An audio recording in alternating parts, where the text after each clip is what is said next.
अस्सलाम वालेकुम, welcome to my channel. कैसे हैं आप लोग। आज हम लेक्चर नंबर 39 पढ़ने जा रहे हैं, ऑर्थोगोनल एंड ऑर्थोनॉर्मल सेट्स। अच्छा, ऑर्थोगोनल हमने पीछे थोड़ा सा इंट्रोडक्शन किया था लास्ट लेक्चर में कि ऑर्थोगोनल वेक्टर्स वो वेक्टर्स होते हैं जो एक दूसरे के परपेंडिकुलर होते हैं, यानी अगर उन दोनों वेक्टर्स का डॉट प्रोडक्ट लिया जाए तो आपको ज़ीरो आंसर मिलता है। डॉट प्रोडक्ट को हम इनर प्रोडक्ट भी कह सकते हैं, ठीक है।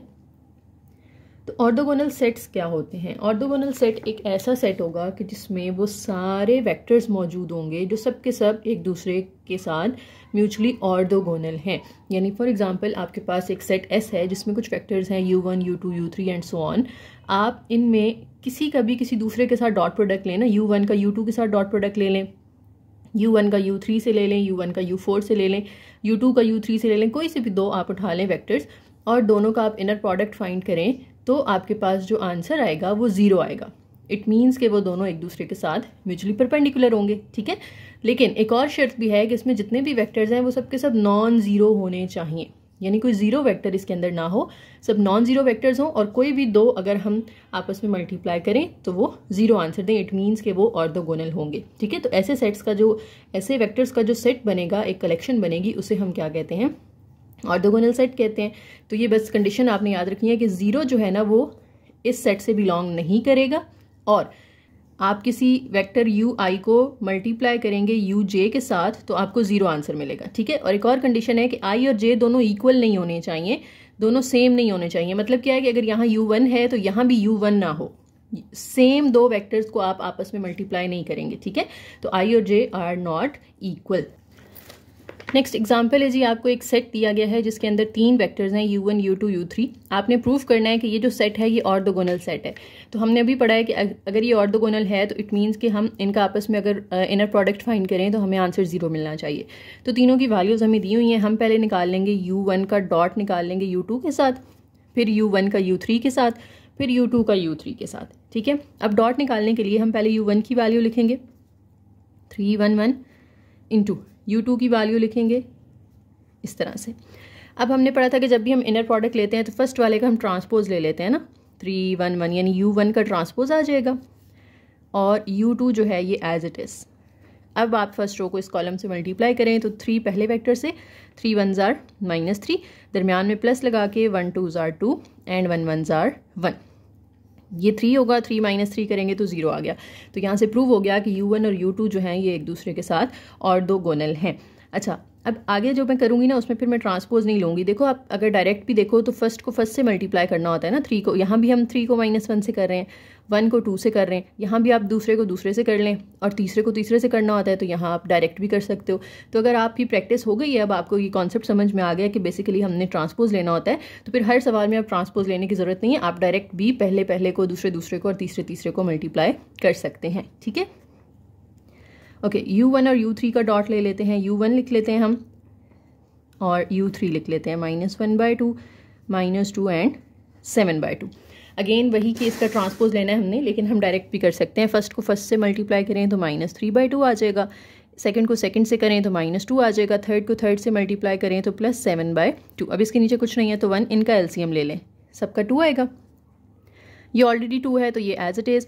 इसके नीचे 2 बनाने के लिए 2 से मल्टीप्लाई करना पड़ेगा, ऊपर भी 2 से करेंगे तो ये 4 बन जाएगा। ये ऑलरेडी 2 है तो ये 7, -3 -4 -7 होगा, -7 + 7 0 हो जाएगा। 0/2 करेंगे तो भी 0 ही आएगा, ठीक है। इसी तरीके से अब आपने u2 और u3 का भी खुद कर लेना है, उसका भी आंसर आपको 0 ही मिलेगा। तो आप कहेंगे कि u2 and u3 are also orthogonal to each other and u1 और u3 भी ऑर्थोगोनल हैं, यानी u1 is orthogonal to u3 या u3 is orthogonal to u1, आप जैसे मर्जी लिख लें। हमने पढ़ा था ना कि ऑर्डर चेंज करने से इनर प्रोडक्ट में कोई फ़र्क नहीं पड़ता, ठीक है। तो ये चीज़ हमारी प्रूव हो गई कि दिस सेट S जिसमें ये तीन वेक्टर्स मौजूद हैं, it is an orthogonal set.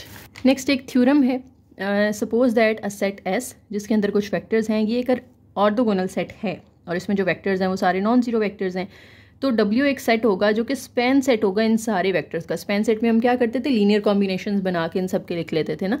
तो जो S है it is linearly independent set and a basis for W। ये थ्योरम की स्टेटमेंट आपने MCQs के लिए याद रखनी है कि अगर S एक ऑर्थोगोनल सेट है तो S का जो स्पैन सेट बनेगा ना उसको मैं नाम दे रही हूँ W का, ठीक है। तो ये जो S है it is a basis for W, क्योंकि इससे ये स्पैन सेट बन रहा है, इससे सारे लीनियर कॉम्बिनेशन बन रहे हैं।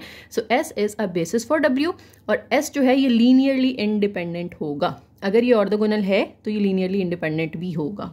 प्रूफ आप लोग देख लीजिएगा, इतना इंपॉर्टेंट नहीं है, हम डायरेक्ट आगे एग्जाम्पल पे चलते हैं। एक सेट S दिया हुआ है हमें, जिसमें दो वेक्टर्स हैं U1 और U2, दोनों की वैल्यूज़ हमें दे दी हैं। कहा जा रहा है कि ये ऑर्थोगोनल सेट है। अगर ये ऑर्थोगोनल है तो शो करें कि S इज़ लीनियरली इंडिपेंडेंट। अब लीनियरली इंडिपेंडेंट के लिए हम क्या करते हैं, हम सबसे पहले इनका लीनियर कॉम्बिनेशन बना लेते हैं। जब भी हमने इंडिपेंडेंसी चेक करनी होती है हम इनको लीनियर कॉम्बिनेशन की फॉर्म में लिख लेते हैं। तो U1 और U2 हैं, तो इनका लीनियर कॉम्बिनेशन बनेगा C1U1 प्लस C2U2, और इक्वल टू किसके रख देना आपने इसको 0 के। अब C1 तो हमें नहीं पता लेकिन U1 की वैल्यू हमें दी हुई है, C2 भी हमें नहीं पता लेकिन U2 की वैल्यू हमें दी हुई है, वो हमने पुट कर देनी है। अब C1 को अंदर मल्टीप्लाई कर दें तो ये 3C1 आ जाएगा। C2 को अंदर मल्टीप्लाई कर दें -C2 और 3C2 आ जाएगा, इज़ इक्वल टू 0। अब इन दोनों को ऐड कर दें तो 3C1 -C2 पहला आपस में ऐड होंगे और इसको 0 के इक्वल। इस 0 को आप इस तरह से अगर वेक्टर फॉर्म में लिखना चाहते हैं तो 0 0 कर देंगे ना, क्योंकि इधर भी 2 हमारे पास रोज़ हैं तो इधर भी हमने 2 ही बनानी है। ठीक है, तो सामने यहाँ 0 0 आ रहा है, ये एज इट इज़। इन दोनों को आपस में ऐड कर दिया, दूसरे दोनों आपस में ऐड कर दें आप और इनको कंपेयर कर लें। पहली इक्वेशन बनेगी 3C1 -C2 is equal to 0, दूसरी बनेगी C1 plus 3C2 is equal to 0। अब आप इनको साइमल्टेनियसली सॉल्व करके C1 और C2 की वैल्यूज़ निकाल लेंगे, तो आपके पास जो C1 आएगा ना वो भी 0 आएगा, C2 भी 0 आएगा। कैसे निकालेंगे आप देखें, यहाँ से 3C1 is equal to C2 कर सकते हैं ना, C2 को वहाँ शिफ्ट कर दें तो C2 की जो वैल्यू आई है वो यहाँ आप पुट कर दो। तो C1 - 3 इंटू C2 की वैल्यू आ जाएगी 3C1 इज़ इक्वल टू 0। अब C1 -3 3 ज़ार ये 9C1 हो जाएगा। C1 में से माइनस करेंगे तो -8C1 इज़ इक्वल टू 0। -8 यहाँ मल्टीप्लाई हो रहा है, वहाँ जाके 0 से डिवाइड होगा तो 0 हो जाएगा।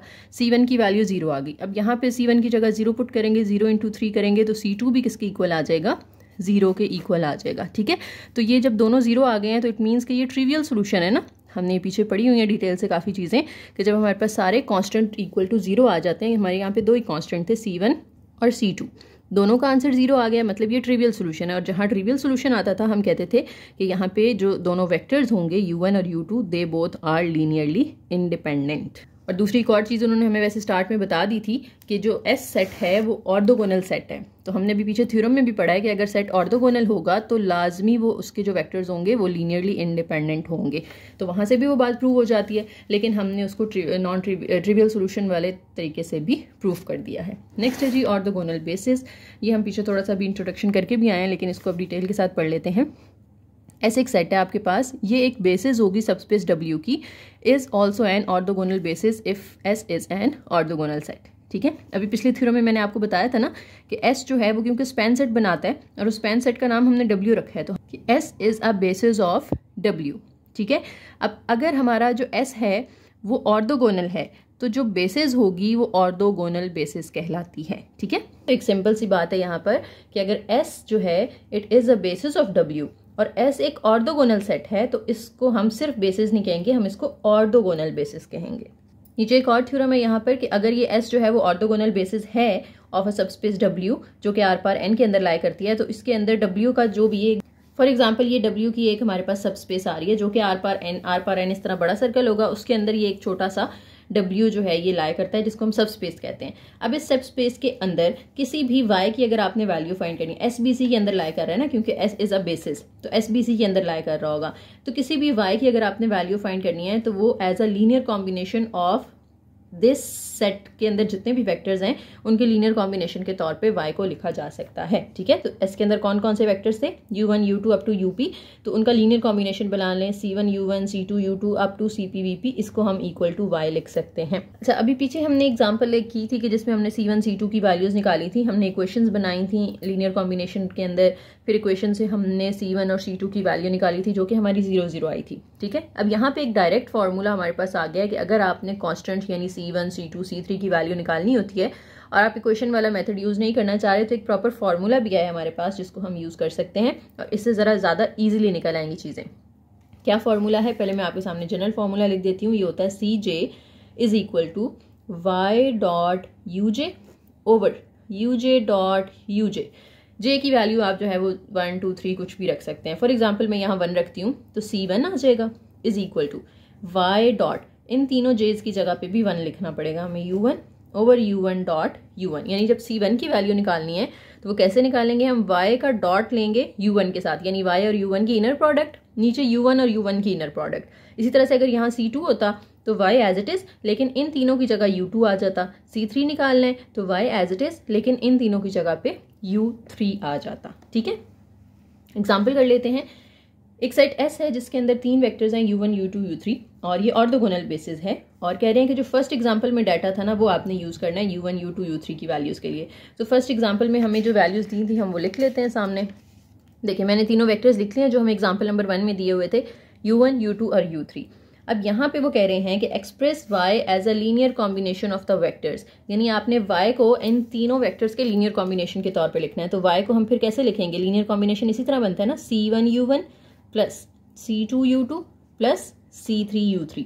अब हमें u1, u2, u3 की वैल्यूज तो पता है जो हम यहाँ पुट कर देंगे, लेकिन c तीनों हमें नहीं पता, तो हमें पहले तीनों c's फाइंड करने पड़ेंगे, फिर वो तीनों भी यहाँ पुट करेंगे तो हमारा y का आंसर आ जाएगा। अब c फाइंड करने के लिए हमने एक शॉर्टकट फार्मूला पढ़ा है, हम इस फार्मूला को यूज़ करेंगे। ठीक है, सबसे पहले हम c1 निकाल लेते हैं। तो c1 का फार्मूला हम लिखते हैं y dot u1 over u1 dot u1।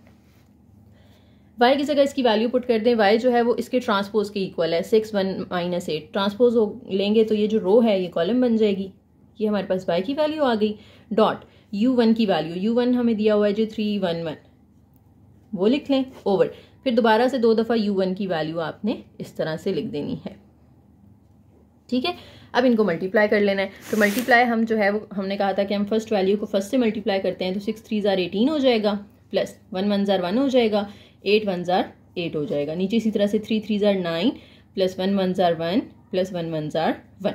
अब इनको आप प्लस माइनस कर लें तो आंसर आ जाएगा 18 प्लस 1 19 होगा, 19 में से 8 निकाल दें तो 11 ओवर 9 10 11, नीचे भी 11 कटिंग होगी तो हमारा आंसर क्या आ गया है, यहाँ पर 1 आ गया है। तो c1 की वैल्यू हमें मिल गई है। इसी तरह से हमने c2 की निकालनी है। तो c2 का जो फॉर्मूला होगा वो क्या होगा, y dot u2 over u2 dot u2।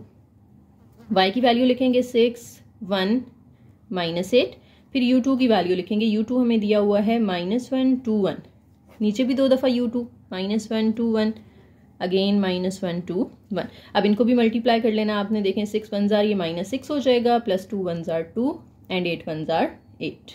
इसी तरीके से नीचे -1 से मल्टीप्लाई होगा 1 आ जाएगा, 2 2 ज़ार 4 हो जाएगा एंड 1 1 ज़ार 1 हो जाएगा। तो ये -8 ये करेंगे तो ये -6 रह जाएगा, -6 ये -12 ओवर 4 प्लस 2 ये 6 कटिंग कर लें तो -2।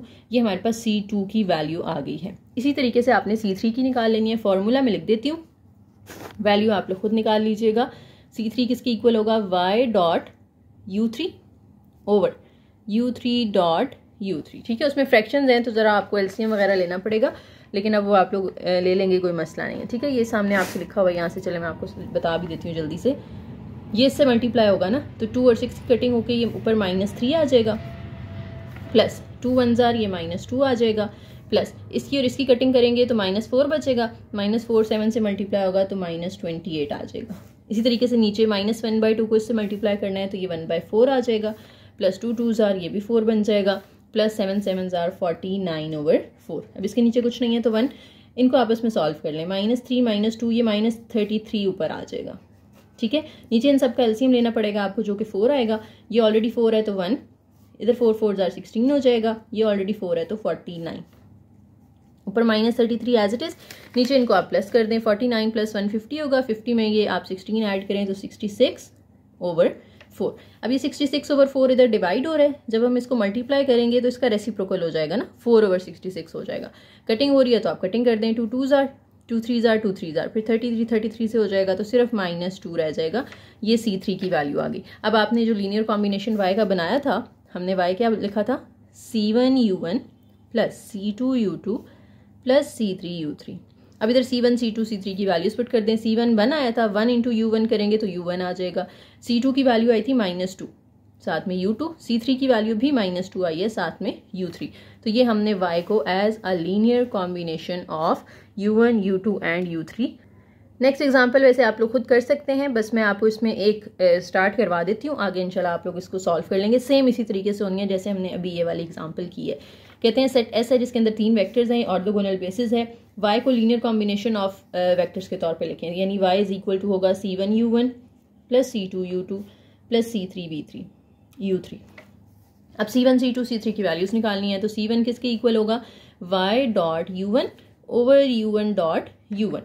तो y की वैल्यू पुट करेंगे हम यहाँ पे, y जो है वो हमें दिया हुआ उन्होंने 374, डॉट लगा के आपने u1 की वैल्यू पुट कर देनी है 1 - 1 0, ओवर के नीचे 2 दफ़ा फिर u1 की वैल्यू 1 - 1 0 डॉट 1 - 1 0। अब ऊपर वाले आपस में मल्टीप्लाई कर देना है आपने और नीचे वाले आपस में, तो ऊपर हो जाएगा 3 1 ज़ार 3, ये सॉरी अब ब्रैकेट नहीं आएगी, 3 1 ज़ार 3 माइनस 7 1 ज़ार 7 4 0 0, और ओवर के नीचे 1 1 ज़ार 1 1 1 ज़ार 1 और 0 0 ज़ार 0। अब ये 3 - 7 करेंगे तो -4 हो जाएगा, नीचे 2 होगा, कटिंग करके हमारे पास c1 की जो वैल्यू है वो -2 आ गई है। इसी तरीके से आप c2 और c3 की निकालेंगे। c2 का फॉर्मूला क्या बनेगा y dot u2 over u2 dot u2, c3 का फॉर्मूला बनेगा y dot u3 over u3 dot u3। आपने इसको खुद इसी तरीके से सिंप्लीफाई कर लेना है, और जो जो c2 c3 की वैल्यूज आएंगी और जो c1 की वैल्यू आई है वो यहाँ आपने c1 c2 c3 की जगह पुट कर देनी है, जैसे हमने इधर ऊपर वाली एग्जांपल में की थी। ठीक है, तो आपका लीनियर कॉम्बिनेशन बन जाएगा।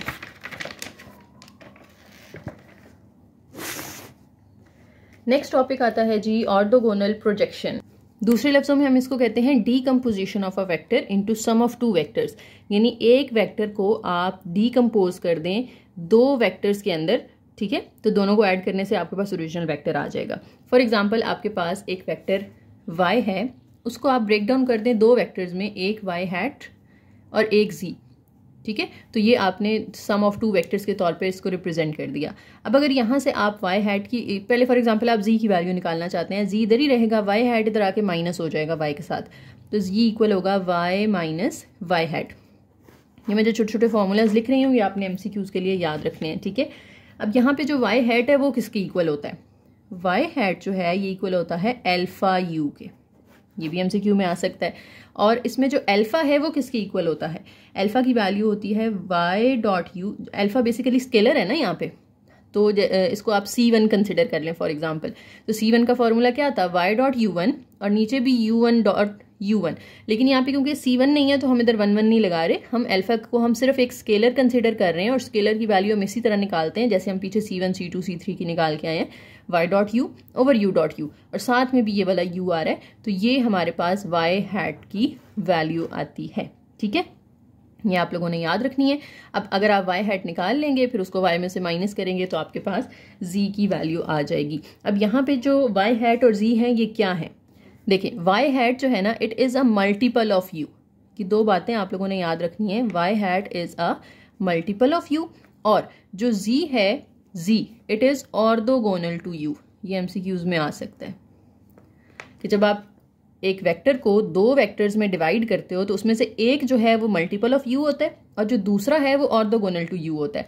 तो मल्टीपल ऑफ u वाले को हम y हैट कह रहे हैं और ऑर्थोगोनल टू u वाले को हम z कह रहे हैं। और z और y हैट की वैल्यूज कैसे निकाली जाती हैं ये भी मैंने आप लोगों को बता दी है। अब हम डायरेक्ट एग्जाम्पल पे चलते हैं और इसकी एग्जाम्पल सॉल्व करते हैं। देखिए y दिया हुआ है, u दिया हुआ है, कहते हैं find the orthogonal projection of y on to u। Orthogonal projection का मतलब ये है कि आपने इसको डीकम्पोज करना है इंटू 2 वेक्टर्स y हैट और z के अंदर। तो बेसिकली ये 2 चीज़ें आपने निकाल के दिखानी है। Then write y as a sum of 2 orthogonal vectors, यानी y को as a sum of 2 orthogonal vectors हम लिखेंगे तो हमने कहा था पीछे y की वैल्यू क्या होती है, y हैट प्लस z होती है ना, तो हमने इस फॉर्म में अपना आंसर लिखना है 1 in span u and 1 orthogonal to u। Span u का मतलब क्या है कि लीनियर कॉम्बिनेशन हम बनाते हैं ना, उसके साथ कोई स्केलर मल्टीप्लाई कर देते हैं, तो बेसिकली ये मल्टीपल ऑफ u होगा और दूसरा ऑर्थोगोनल टू u होगा। तो अब हम अपना जो फॉर्मूला है पहले वो सामने रख लेते हैं ताकि हमें पता चले कि हमें क्या क्या चाहिए। ठीक है, तो हमें 2 चीज़ें चाहिए, एक y हैट और दूसरा z। तो y हैट का हमने अभी पीछे फॉर्मूला पढ़ा है कि y हैट इक्वल होता है y dot u over u dot u और साइड पे u, क्योंकि बेसिकली y हैट का फॉर्मूला होता है अल्फा u ना, तो अल्फा की जगह ये वैल्यू हमने पुट की थी, साथ में u आ गया था, तो फाइनल फॉर्मूला यही वाला आपने याद रखना है जो हम यूज़ करेंगे। तो हमें इसके लिए क्या क्या चाहिए, y चाहिए, u चाहिए, बस 4 दफ़ा यहाँ पे पुट करना है। तो हमारे पास y भी है और u भी है, तो हम y हैट की वैल्यू निकाल लेते हैं यहाँ से। तो y hat is equal to y की वैल्यू जो कि 76 है, डॉट u की वैल्यू जो कि 42 है, ओवर के नीचे फिर u डॉट u है, यानी 42.42। इसका आंसर निकाल लेना है, फिर इसको दोबारा आपने u के साथ यानी 42 के साथ मल्टीप्लाई करना है। अब देखिए ऊपर वाले आपस में मल्टीप्लाई होंगे, 7 4s आर यहाँ पे आ जाएगा 28, नीचे 6 2s are 12 over 4 4s are 16 plus 2 2s are 4, और बाहर जो है ये 42 ये वाला एज इट इज़ आ रहा है। 28 प्लस 12 करेंगे तो ये हमारे पास 40 आ जाएगा, 16 प्लस 4 करेंगे तो ये 20 आ जाएगा, और साथ में ये जो 4 2 है ये एज इट इज़ आ रहा है। अब इनका 0 0 काट दें, 2 2 की कटिंग होगी तो बाहर सिर्फ 2 रह जाएगा, और अंदर क्या आ रहा है 4 2 आ रहा है। अब ये 2 अंदर मल्टीप्लाई कर दें तो 2 4s आर 8, 2 2s आर 4। अब ये 8 4 किसका आंसर आया है, ये वाई हैट का फॉर्मूला लगाया था ना हमने, तो वाई हैट मेरे पास आ चुका है जो कि 8 4 है। एक चीज़ आ गई। अब दूसरी निकालनी है, दूसरी हमने z फाइंड करना है। तो z का फॉर्मूला हमने पढ़ा था, यहाँ हम नीचे लिख लेते हैं। z जो था वो किसके इक्वल था, बेसिकली जो फॉर्मूला हमने पढ़ा था वो ये था ना, y is equal to y hat plus z। तो अगर हमने z निकालना है तो y हैट को उधर लेके जाना पड़ेगा, यानी y में से y हैट को माइनस कर देंगे हम जाके, तो z की वैल्यू आ जाएगी। तो y minus y hat, y की वैल्यू पुट करें जो कि हमें क्वेश्चन में दी हुई थी उन्होंने 7 6। y हैट की हमने अभी खुद फाइंड की है जो कि 8 4 आई है, दोनों को आप माइनस कर दें, 7 माइनस 8 माइनस 1 आ जाएगा, 6 माइनस 4 करेंगे तो 2 आ जाएगा, तो हमारे पास z भी आ गया। अब उन्होंने कहा था कि इसको y को as a sum of 2 orthogonal vectors लिखना है आपने, तो हम वो भी लिख लेते हैं। y is equal to y hat plus z की फॉर्म में लिखना है, तो y की वैल्यू पुट करें जो कि 7 6 है, is equal to y hat की वैल्यू पुट करें जो कि हमने खुद निकाली है 8 4, और z की वैल्यू भी हमने खुद निकाली है -1 2। तो ये देखिए हमने उसको उस नोटेशन में लिख दिया है, ठीक है। फिर अगर हम अपना आंसर चेक करना चाहते हैं, बस सोल्यूशन तो वैसे हमारा यहाँ कंप्लीट हो गया है, लेकिन अगर हम चेक करना चाहते हैं कि हमारा आंसर ठीक आया या नहीं, तो हम z और y हैट का डॉट प्रोडक्ट ले सकते हैं, क्योंकि ये ऑर्थोगोनल टू ईच अदर है ना। तो जो y हैट का आंसर आया है 8 4 और जो z का आंसर आया -1 2, इन दोनों का डॉट प्रोडक्ट लें। अगर आपको 0 आंसर मिल जाता है तो इट मीन्स आपकी सारी कैलकुलेशन ठीक है।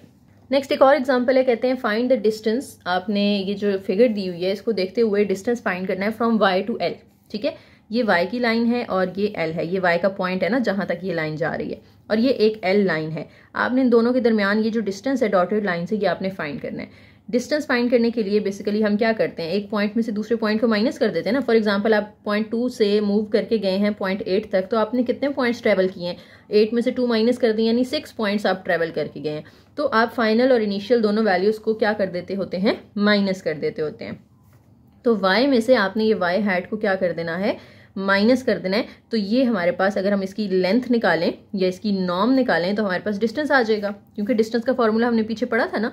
डिस्टेंस किसके इक्वल होता है, लास्ट लेक्चर में हमने पढ़ा था कि अगर u और v दो वेक्टर्स हैं और आप उन दोनों का डिस्टेंस निकालना चाह रहे हैं तो उसका फॉर्मूला क्या होता था, u में से v माइनस कर दें और फिर उसका नॉर्म ले लें या उसकी लेंथ फाइंड कर लें। इसी तरीके से हमने जब y और y हैट के दरमियान डिस्टेंस फाइंड करना है, यानी y और y हैट के दरमियान आपने इस तरह से डिस्टेंस फाइंड करना है, तो आप y में से y हैट को माइनस कर देंगे और उस पर नॉर्म का या लेंथ का फॉर्मूला लगा देंगे तो आंसर आ जाएगा, ठीक है। अब y माइनस वाई हैट की वैल्यू हमें पता होनी चाहिए ना, तभी हम उस पर फॉर्मूला लगाएंगे। वो हम इस साइड से देखते हैं। देखिए ऊपर हमें दी तो नहीं हुई, तो हमें फिगर से ही निकालनी पड़ेगी। ये जो पॉइंट है ये है y माइनस वाई हैट, तो इसकी डायमेंशन चेक कर लेते हैं। ये पॉइंट इधर से y के सामने जा रहा है, इधर से लेकर आए तो x के सामने ये वैल्यू आ रही है, यानी यहाँ पे हम ओरिजिन से इस साइड पे आ रहे हैं तो ये -1 होगा, और y की जो वैल्यू है वो 2 है, तो यानी इसकी वैल्यू है x -1 और y 2। ये हमारे पास वेक्टर आ जाएगा, क्योंकि हमेशा ऊपर x आता है नीचे y आता है। पॉइंट फॉर्म में अगर आप इसको लिखें तो -1, 2 यानी x, y, और पॉइंट को जब आप वेक्टर फॉर्म में लिखते हैं तो पहली वैल्यू ऊपर आ जाती होती है, दूसरी नीचे आ जाती होती है। तो मुझे इसकी वैल्यू मिल गई है y माइनस वाई हैट की, जो कि इक्वल है -1 2 के। अब इसकी हमने लेंथ या इसकी नॉर्म फाइंड करनी है ताकि हमारे पास डिस्टेंस आ जाए। तो नॉर्म का फॉर्मूला हमने पढ़ा था, स्क्वायर रूट लेते हैं जिसमें पहली वैल्यू का स्क्वायर आ जाता है, प्लस लगा के दूसरी वैल्यू का स्क्वायर, 1 का स्क्वायर 1 हो जाएगा, 2 का 4 हो जाएगा, ऐड कर दें दोनों को तो 5 आता है। अब 5 क्योंकि परफेक्ट स्क्वायर नहीं है तो आप इसको ऐसे छोड़ दें, तो ये हमारे पास डिस्टेंस आ गया between y and y hat. Next example है, कहते हैं decompose y into 2 vectors y hat and z, की उसी तरह जैसे हमने पिछली से पिछली एग्जांपल किया कि y हैट भी फाइंड करना है आपने, z भी फाइंड करना है। y is a multiple of u की वैल्यू आपको दी हुई है, y की वैल्यू दी हुई है, और वही चीज़ आपने प्रूव करनी है कि दोनों का एंड पे डॉट लेना है और देखना है कि आंसर 0 आता है या नहीं आता। तो स्टेप बाय स्टेप चलते हैं। सबसे पहले हम निकाल लेते हैं y हैट का फॉर्मूला हमने अभी पीछे पढ़ा था, अल्फा u होता है, लेकिन अल्फा की जगह हम पुट करते हैं y dot u over u dot u। और बाहर जो है वो u अगेन मल्टीप्लाई हो जाता है। तो हम y की वैल्यू पुट कर लेते हैं जो कि हमें दिया हुआ है -3 -4, उसको वेक्टर फॉर्म में लिख लें। u की वैल्यू भी आप वेक्टर फॉर्म में लिख लें -3 1 ओवर नीचे भी -3 1 और साइड पे जो ये u है ये भी -3 1 आ जाएगा। ठीक है, अब इन दोनों को मल्टीप्लाई कर लें आपस में और इन दोनों को आपस में 3 3 ये 9 हो जाएगा, 4 1 4, नीचे 3 3 9, 4 1 1 1 और साइड वाला वेक्टर फिलहाल एज इट इज। 9 - 4 करेंगे तो ये 5 आ जाएगा, नीचे 10 आ जाएगा, -3 1। अब इनकी कटिंग हो रही है 5 और 10 की, तो ये 1/2 आ जाता है। अब ये 2 अंदर बारी बारी दोनों के साथ डिवाइड कर दें आप, तो -3/2 और 1/2 ये वैल्यू आ गई हमारे पास y हैट की। अब इसी तरीके से हमने z की वैल्यू निकालनी है। z हमने पढ़ा था y - y हैट के इक्वल होता है, तो हम y की वैल्यू पुट करेंगे जो कि क्वेश्चन में गिवन थी हमें, और y हैट की वैल्यू पुट करेंगे जो कि हमने फाइंड की है, -3/2 एंड 1/2। अब इनको माइनस करें, पहली वैल्यू में से पहला माइनस होता है, तो -3 में से ये माइनस +3/2 हो जाएगा और नीचे -4 और ये -1/2। अब इन दोनों का ऊपर वालों का अलग से एलसीएम ले लेना है आपने, नीचे वालों का अलग से। इनका एलसीएम आ जाएगा 2, क्रॉस मल्टीप्लाई करेंगे तो -6 + 3 और नीचे वालों का भी एलसीएम लें तो 2 1 2, क्रॉस मल्टीप्लाई करें तो -8 -1। तो हमारे आंसर्स होंगे ये -3/2 आ जाएगा और नीचे -9/2 आ जाएगा। देखें जी भी हमने फाइंड कर लिया, y हैट भी आ गया, z भी आ गया। फिर एक और चीज़ उन्होंने हमसे कही थी कि आपने y hat dot z prove करना है कि इक्वल टू 0 आता है। तो हम y हैट की वैल्यू पुट करते हैं जो कि हमने निकाली थी -3/2 1/2। इसका डॉट ले लेना है z के साथ जो कि -3/2 -9/2 है। देखते हैं कि आंसर 0 आता है या नहीं आता। तो -3/2 को इससे मल्टीप्लाई करना है, माइनस प्लस 3 3 9, 2 2 4 और नीचे डॉट में हम क्या करते हैं, पहला मल्टीप्लाई करते हैं, प्लस लगा के नीचे वाले मल्टीप्लाई कर देने हैं। तो 1 9 ये -9 हो जाएगा और 2 2 4। पहला 9/4 है, ये प्लस माइनस -9/4 होगा, दोनों सेम है, ऑपोजिट साइंस हैं, कैंसिल हो जाएंगे। तो हमने प्रूव कर दिया कि इनका डॉट प्रोडक्ट जो है वो इक्वल टू 0 आता है। नेक्स्ट टॉपिक है जी हमारा ऑर्थो नॉर्मल सेट। अभी तक हम पढ़े थे ऑर्थोगोनल सेट। दोनों में फ़र्क क्या है ये ध्यान से आप लोगों ने समझ लेना है ताकि कोई कन्फ्यूजन ना रहे। पहले मैं ऑर्थोगोनल रिपीट कर देती हूँ। ऑर्थोगोनल सेट ऐसा सेट था जिसके अंदर जितने भी वेक्टर्स हैं उन सब का अगर एक दूसरे के साथ हम इनर प्रोडक्ट लें तो आंसर जो है वो 0 आता है। लेकिन हम किसी वेक्टर का उसके अपने साथ जो है वो हम डॉट प्रोडक्ट नहीं ले सकते थे, यानी u1 का u2 के साथ तो ले सकते हैं, u1 डॉट u2 करें तो आंसर आपको 0 मिलेगा, लेकिन u1 का u1 के साथ नहीं ले सकते। ये हमने ऑर्थोगोनल में पढ़ा था। ठीक है, अब ऑर्थो नॉर्मल जो है वो इसके थोड़ा सा डिफरेंट है। सेट जो है ये ऑर्थोगोनल तो होगा, यानी इसमें अगर आप u1 u2 का डॉट लें, u1 u3 का डॉट लें, कोई से भी दो वेक्टर्स का डॉट लें तो आपको आंसर 0 मिलेगा। लेकिन उसके साथ साथ एक एडिशनल चीज़ क्या होगी कि अगर आप उसका सेल्फ इनर प्रोडक्ट ले लें, यानी u1 को u1 से मल्टीप्लाई करें तो 1 आएगा, u2 को u2 से मल्टीप्लाई करें तो 1 आएगा। ठीक है, समझ रहे हैं बात को, यानी u1 और u2 को मल्टीप्लाई करने से तो 0 आ रहा है, यानी ऑर्थोगोनल वाली प्रॉपर्टी तो सेटिस्फाई हो रही है कि सारे के सारे एक दूसरे के साथ परपेंडिकुलर हैं, ऑर्थोगोनल हैं। लेकिन अगर उनकी सेल्फ इनर प्रोडक्ट ली जाए, यानी अपने आप के साथ किसी वेक्टर को मल्टीप्लाई किया जाए तो आंसर 1 आता है। इट मीन्स कि ये जो सारे वेक्टर्स होंगे ये यूनिट वेक्टर्स होंगे ना। हमने पढ़ा था यूनिट वेक्टर जो होता है उसको जब आप उसके अपने साथ ही मल्टीप्लाई करते हो तो आपके पास 1 आ जाता है। ठीक है, तो यहाँ पे एक बस ये एडिशनल चीज़ आ जाएगी कि S जो है ये ऑर्थोगोनल सेट तो है, लेकिन किन का, यूनिट वेक्टर्स का। तो फिर हम उसको कहते हैं कि S is ortho normal set. ठीक है, अब यही चीज़ हमने नीचे एग्जाम्पल में प्रूव करनी है कि S जो है ये ऑर्थो नॉर्मल सेट है। पहले हम चेक करेंगे कि ये ऑर्थोगोनल है या नहीं। अगर ये ऑर्थोगोनल होगा तो फिर हम इसकी यूनिट वेक्टर वाली प्रॉपर्टी चेक कर लेंगे। तो ऑर्थोगोनल चेक करने के लिए हम क्या करेंगे, u1 का डॉट लेंगे u2 के साथ, फिर u1 का u3 के साथ, फिर u2 का u3 के साथ। ठीक है, तो हम पहले u1 लिख लेते हैं 2/√5 0 -1/√5। फिर u2 की वैल्यू लिख लेते हैं 0 -1 0।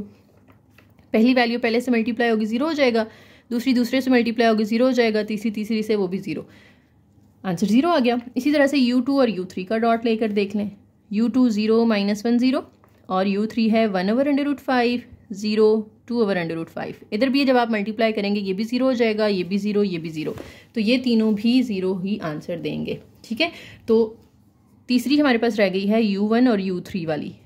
u1 पुट करें 2/√5 0 -1/√5, इसी तरह से u3 की वैल्यू पुट करें 1/√5, 0, 2/√5।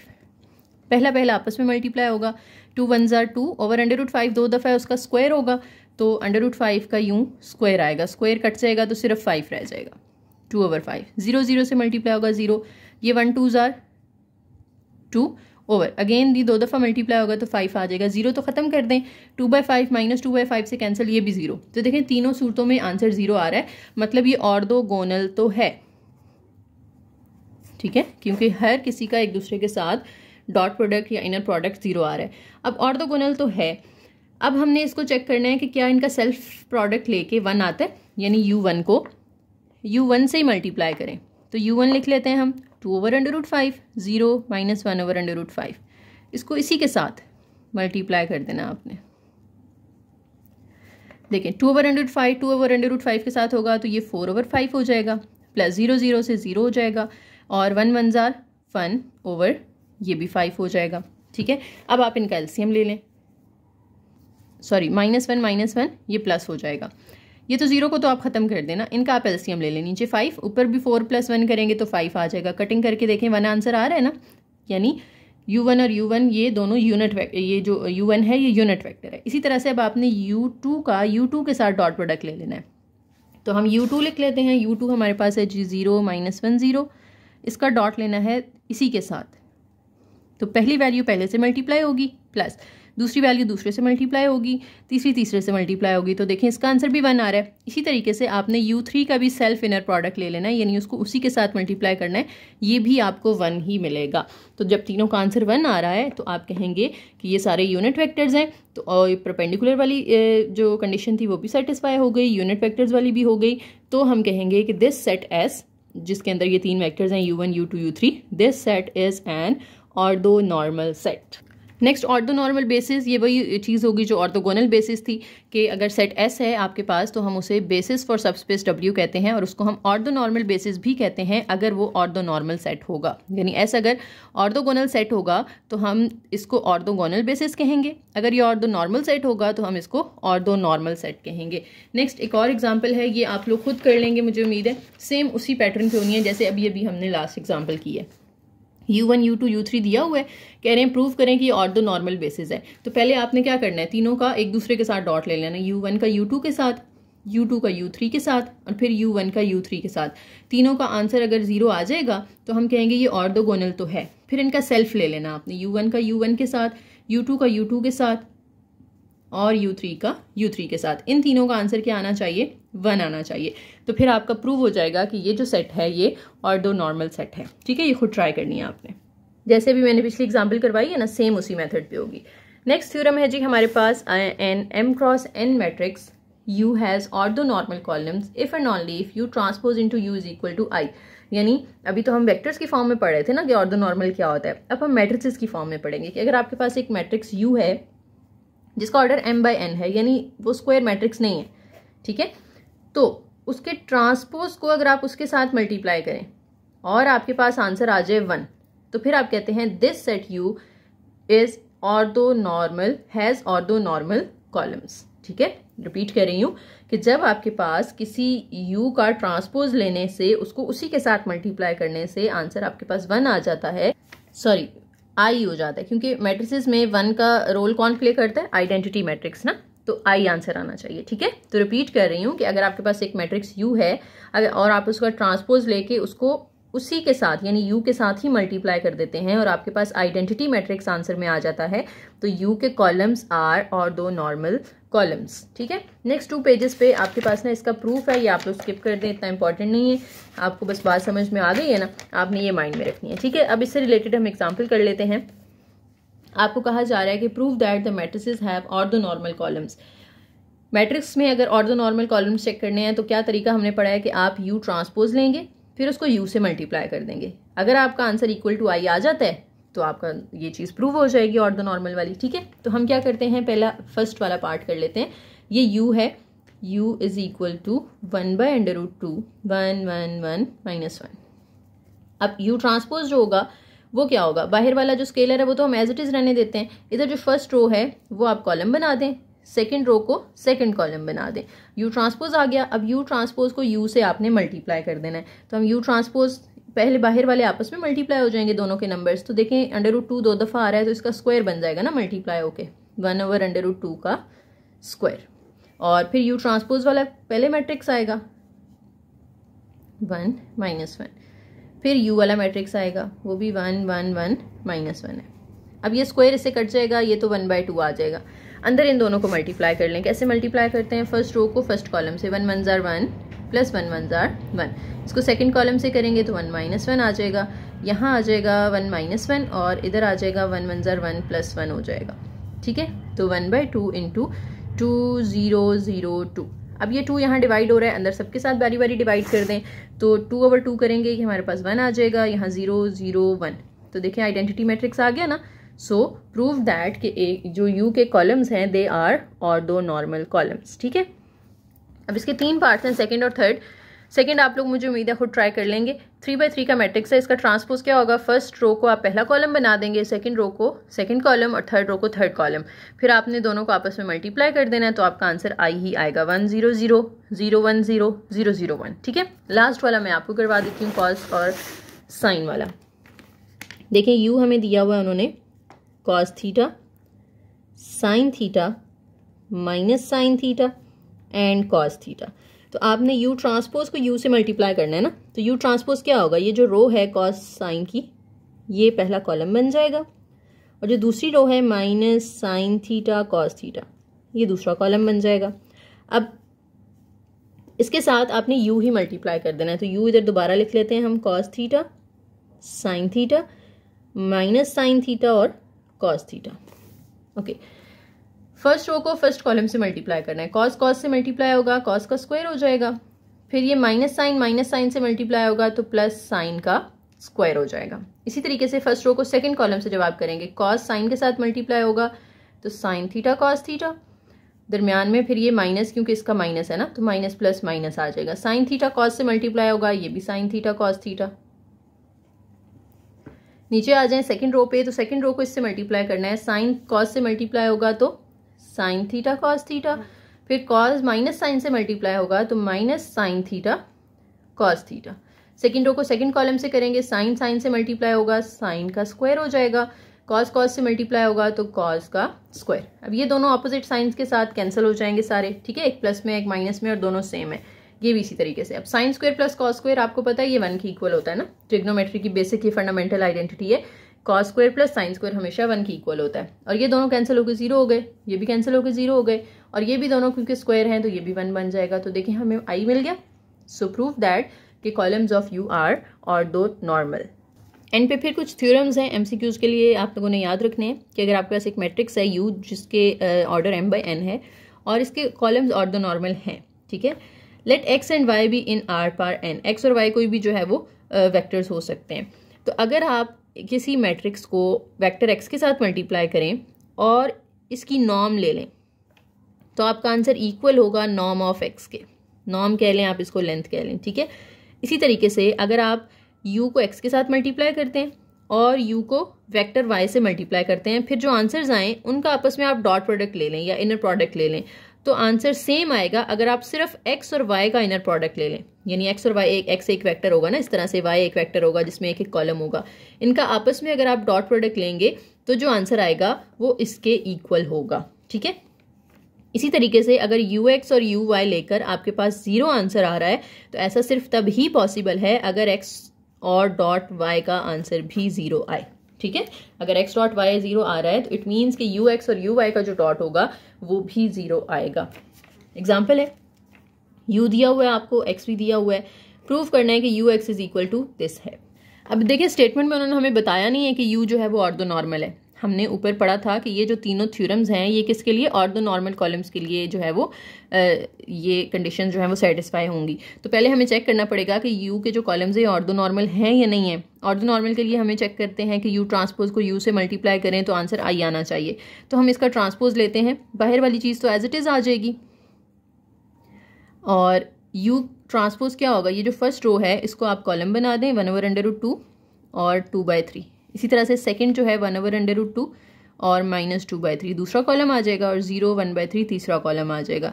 साथ में इसके u मल्टीप्लाई करना है, तो u में भी ये चीज़ आएगी ना, वो इसी के साथ मल्टीप्लाई होकर स्क्वायर बन जाएगी और मैट्रिक्स अंदर आ जाएगा 1/√2 2/3 1/√2 -2/3 0 1/3। अब इनको मल्टीप्लाई कर दें, ये तो कट के 1/2 रह जाएगा। अंदर देखें, अब फर्स्ट रो को फर्स्ट कॉलम से करना है, ये दोनों आपस में होंगे, इनका स्क्वायर बनेगा 1/√2 का स्क्वायर। ये दोनों आपस में मल्टीप्लाई होंगे, इनका भी स्क्वायर आ जाएगा, प्लस 0 0 से मल्टीप्लाई होगा तो 0 आ जाएगा। फर्स्ट रो को सेकंड कॉलम से करना है, 1/√2 को इससे करेंगे तो ये 2 1 2/3√2 आ जाएगा। ठीक है, इसको इससे करेंगे तो ये -2/3√2 आ जाएगा। 0 को इससे करेंगे तो ये तो 0 हो जाएगा। फिर सेकंड रो को इससे करना है, 2/3 को इससे करेंगे तो ये 2/3√2 माइनस इसको इससे करेंगे तो ये भी 2/3√2 आ जाएगा। इसको 0 से करेंगे तो ये 0 हो जाएगा। अब सेकंड को सेकंड से करना है, 2 2s ये 4/3 3s 9।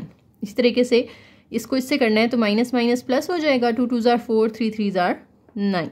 और 1/3 को 1/3 से करेंगे तो 1 1 1 3 3s 9। मल्टीप्लाई कर लिया आपने, बाहर 1/2 एज इट इज़। अब ये स्क्वायर इसके साथ कट जाएगा, ये भी कट जाएगा, तो 1/2 + 1/2 ये बन जाएगा 2/2। ये प्लस और माइनस कट जाएंगे, ये प्लस और माइनस भी कट जाएंगे, तो यहाँ 0 0 रह गया। इनको अगर आप देखें तो ये 4 इनका एलसीएम भी नीचे 9 आएगा, ऊपर 4 + 4 8 + 1 ये भी 9/9 बन जाएगा। तो 1/2 इंटू ये कट होके 1 0 0 ये भी कटिंग होके 1 आ जाएगा। ठीक है, तो आइडेंटिटी मैट्रिक्स हमारा बन रहा है, लेकिन ये बाहर जो चीज़ आ रही है ये इशू कर रही है। मे बी इसकी स्टेटमेंट में कोई इशू होगा, यहाँ ये चीज़ नहीं होनी चाहिए थी। जो वेक्टर यू दिया हुआ है ना आपको, उन्होंने इसमें 1/√2 नहीं होना चाहिए था सिर्फ। हाँ, सोल्यूशन में भी देखें उन्होंने सिर्फ मैट्रिसेस लिए हैं, बाहर 1/√2 वाली चीज़ नहीं ली, यानी ये शायद मिसप्रिंट हो गई है। ठीक है, तो हम भी उसको ख़त्म कर देते हैं यहाँ से। फिर हमारा ये परफेक्ट आइडेंटिटी मैट्रिक्स आ गया। तो प्रूव हो गया कि यू जो है ये ऑर्थो नॉर्मल तो है। अगर ये अब ऑर्थो नॉर्मल है तो अब हमने इसकी प्रॉपर्टी सेटिस्फाई करनी है, यू एक्स नॉर्म जो है वो इक्वल हो एक्स नॉर्म के। तो पहले हम यू एक्स का नॉर्म निकाल लेते हैं, यानी यू को पहले एक्स से मल्टीप्लाई करना पड़ेगा। यू जो है वो हमें उन्होंने दिया हुआ था 1/√2 2/3 1/√2 -2/3 0 1/3, और एक्स भी उन्होंने हमें स्टेटमेंट में दिया हुआ है √2 और 3। अब इनको मल्टीप्लाई करना है, फर्स्ट रो को फर्स्ट कॉलम से, इसको इससे करेंगे तो √2 से कट जाएगा, 1 रह जाएगा। इसको इससे करेंगे तो 3 3 से कट जाएगा, सिर्फ 2 रह जाएगा। इसको सेकंड कॉलम से कर लें आप, तो अगेन √2 भी कैंसिल 3 भी कैंसिल, तो सिर्फ ऊपर इधर 1 रह जाएगा और इधर -2 रह जाएगा। ठीक है, फिर इसको थर्ड वाले को इससे करना है, तो ये 0 हो जाएगा और ये 3 3 कट के 1 रह जाएगा। सॉरी, मैंने ये सामने लिख दिए नीचे। फर्स्ट रो को फर्स्ट कॉलम से कर लिया था। अब सेकंड रो को जब कर रहे थे तो आंसर भी हम सेकंड रो में लिखेंगे, फिर जब हम थर्ड रो को कर रहे हैं तो आंसर भी हम थर्ड रो में लिखेंगे। अब 2 + 1 ये आ जाएगा, यहाँ पे 3 2 ये -1 आ जाएगा और ये 1 आ जाएगा। तो यू एक्स मेरे पास आ गया। अब मैंने इसकी नॉर्म फाइंड करनी है। नॉर्म फाइंड करने के लिए हम क्या करते हैं, यू एक्स की नॉर्म हम √ लेते हैं, इधर पहली वैल्यू का स्क्वायर यानी 3 का, प्लस लगा के दूसरी वैल्यू का स्क्वायर, प्लस लगा के तीसरी वैल्यू का स्क्वायर। तो 3 का स्क्वायर 9 + 1 + 1, तो 9 + 1 10 + 1 ये √11 आ गया। अब दूसरी चीज़ जो है वो हमने सिर्फ x का नॉर्म लेना है, ये साइड हमने कर ली है, अब ये साइड करनी है। तो x का नॉर्म इक्वल होगा √ के अंदर x वाली वैल्यूज़ का स्क्वायर। x हमें दिया हुआ था उन्होंने √2, उसका स्क्वायर ले लेना है। दूसरी वैल्यू थी 3, उसका स्क्वायर ले लेना है। ये कट होकर 2 रह जाएगा, 3 का स्क्वायर 9 होता है, दोनों को ऐड करेंगे तो ये भी √11 आ गया। तो देखें दोनों का आंसर सेम आ रहा है ना। सो प्रूव दैट कि जो यू एक्स की नॉर्म है या यू एक्स की लेंथ है, it is equal to the norm of x. ठीक है जी, तो लास्ट एग्जाम्पल भी हमारी सॉल्व हो गई। उम्मीद है आप लोगों को चीज़ें क्लियर हो गई होंगी। बस थोड़ा लेंथी लेक्चर था, लेकिन ज़्यादा मुश्किल नहीं था। जो पॉइंट्स हैं वो मुश्किल नहीं है, आसान से हैं। इंशाल्लाह आप लोगों को समझ आ चुके होंगे। और फिर भी अगर कोई कन्फ्यूजन है तो आप लोग कमेंट सेक्शन में पूछ सकते हैं। वीडियो पसंद आई हो तो लाइक करें, शेयर करें, चैनल को सब्सक्राइब करें और एक प्यारा सा कमेंट करके जाइएगा। थैंक यू, अल्लाह हाफिज़।